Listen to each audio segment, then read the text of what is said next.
ऐसे में जाति जनगणना से आम आदमी को क्या फायदा होने वाला है?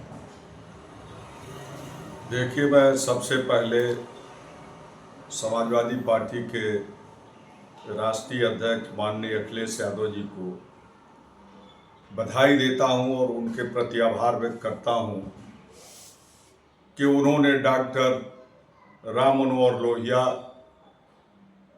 और माननीय नेताजी के सिद्धांतों को लेकर के लगातार समाजवादी पार्टी सड़क से लेकर और सदन तक उत्तर प्रदेश की विधानसभा, विधान परिषद, राज्यसभा और लोकसभा में लगातार जाति जनगणना कराने की बात समाजवादी पार्टी ने किया और माननीय अखिलेश यादव जी लगातार इस बात की मांग कर रहे थे। सदन में उन्होंने यहाँ तक कहा कि यदि हमारी पार्टी की सरकार बनती है तो हम जाति की जनगणना कराएंगे, क्योंकि डॉक्टर लोहिया और समाजवादियों का नारा रहा है कि जिसकी जितनी संख्या भारी उसकी उतनी हिस्सेदारी। सामाजिक न्याय की लड़ाई हमेशा समाजवादियों ने लड़ा और हम माननीय अखिलेश यादव जी के बहुत आभारी हैं कि उन्होंने संघर्ष किया और केंद्र सरकार को बाध्य होना पड़ा जाति जनगणना लागू करने के लिए। ये पीडीए की देन है। माननीय अखिलेश यादव जी ने जब से पीडीए को लेकर के निरंतर संघर्ष कर रहे हैं और जहां पीडीए के लोगों का उनका हक छीना जा रहा था, आरक्षण खत्म हो रहा था, उनका सम्मान लगातार ये सरकार गिराने का काम कर रही थी और माननीय अखिलेश यादव जी और समाजवादी पार्टी हमेशा पिछड़े, दलित, अल्पसंख्यक पीडीए की बात करके उनके हक को दिलाने का संघर्ष किया और उसकी देन है कि भारत सरकार को मजबूर होना पड़ा और उन्हें जाति जनगणना का कानून लागू किया। मैं पुनः अखिलेश यादव जी के प्रति बहुत आभार व्यक्त करते हैं कि आपके संघर्षों ने जाति जनगणना का मुद्दा मनवाया, जिससे उत्तर प्रदेश और देश के दलित वर्ग के लोग और पिछड़े वर्ग के लोग, अल्पसंख्यक वर्ग के लोगों की जितनी संख्या होगी उसका लाभ उनको मिलेगा। देश में जाति जनगणना की जरूरत क्यों है?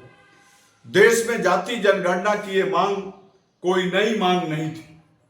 सन 1952 से ही जब डॉक्टर राम मनोहर लोहिया और तमाम समाजवादी नेता आचार्य नरेंद्र देव जी से लेकर के बरभूषण तिवारी जी से लेकर के मोहन सिंह जी से लेकर के सभी लोगों ने लगातार मांग किया। वो नारा था कि सोशलिस्टों ने बांधी गांठ, पिछड़े पाए 100 में 60। ये कोई नया नारा नहीं है, ये समाजवादियों के डॉक्टर लोहिया के जमाने का नारा है। डॉक्टर लोहिया के जमाने का ही समाजवादियों का, सोशलिस्टों का नारा था कि जिसकी जितनी संख्या भारी उसकी उतनी हिस्सेदारी।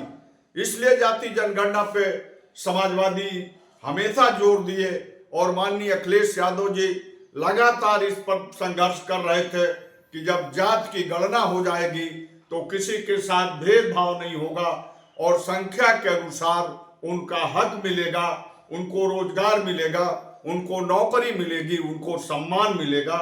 ये इसके लिए पार्टी और हमारे नेतृत्व ने संघर्ष किया है।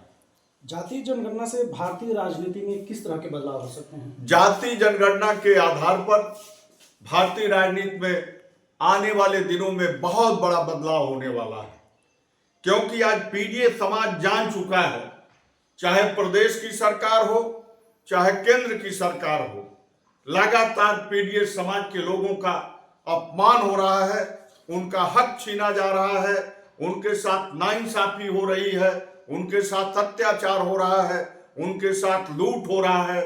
इसके तमाम उदाहरण आप सबके सामने हैं उत्तर प्रदेश और देश में। इसलिए पीडीए समाज पीड़ित है और अपने हक को लेने के लिए आने वाले दिनों में एकजुट होकर के भारतीय राजनीति की जो वर्तमान व्यवस्था है उसको बदल देने का